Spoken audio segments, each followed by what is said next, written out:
Hi, everybody. Are you ready for chapter 3? I sure am. Here we go. I started in on Winn-Dixie right away, trying to clean him up. First, I gave him a bath. I used the garden hose and some baby shampoo. He stood still for it, but I could tell he sure didn't like it. He looked insulted, and the whole time he didn't show me his teeth or wag his tail once.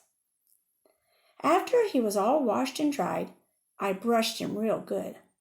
I used my own hairbrush and worked real hard at all the knots and patches of fur stuck together.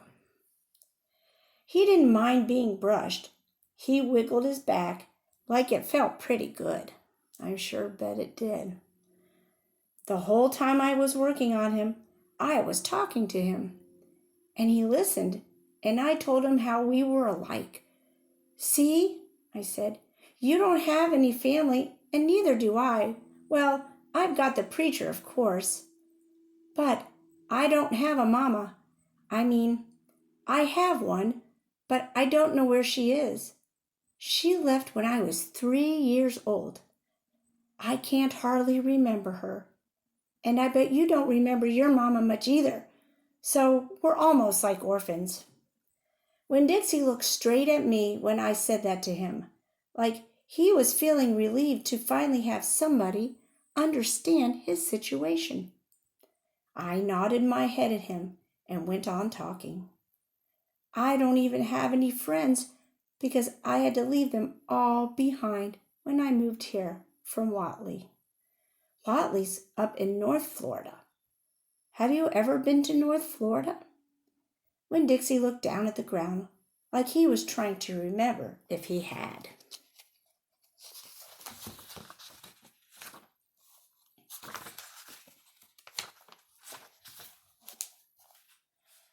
You know what, I said? Ever since we moved here, I've been thinking about my mama extra hard, more than I ever did when I was in Whately. Winn-Dixie twitched his ears and raised his eyebrows. I think the preacher thinks about my mama all the time, too. He's still in love with her. I know that because I heard the ladies at the church in Whately talking about him.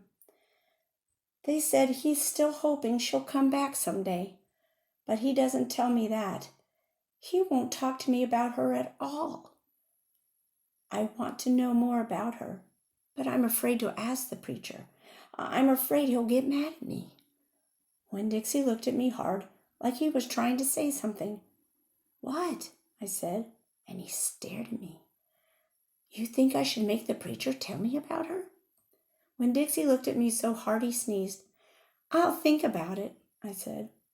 When I was done working on him, Winn-Dixie looked a whole lot better. He still had his bald spots, but the fur that he did have cleaned up pretty nice. It was all shiny and soft, and you could still see his ribs, but I intend to feed him good, and that would take care of that. I couldn't do anything about his crooked teeth, though, because he got into a sneezing fit every time I started brushing them with my toothbrush and finally had to give up. But for the most part, he looked a whole lot better, and so I took him into the trailer and showed him to the preacher. Daddy, I said. He said. He was working on a sermon and kind of muttering to himself. Daddy, I wanted to show you the new Winn-Dixie. The preacher put down his pencil, rubbed his nose, and finally looked up. Well, he said, smiling with a real big at Winn-Dixie. Well, now, don't you look handsome? Winn-Dixie smiled back at the preacher. He went over and put his head on the preacher's lap. He smells nice, too, said the preacher. He rubbed Winn-Dixie's head and looked into his eyes. Daddy, I said real quick, before I lost all my nerve. Well, I've been talking to Winn-Dixie. Is that right? The preacher said, and he scratched Winn-Dixie's head. I've been talking to him, and he agreed with me that since I'm 10 years old now, you should tell me 10 things about my mama. Just 10 things, that's all. The preacher stopped rubbing Winn-Dixie's head and held real stiff. I could see him thinking about pulling his head back into his shell. One thing for each year that I've been alive, I told him. Please.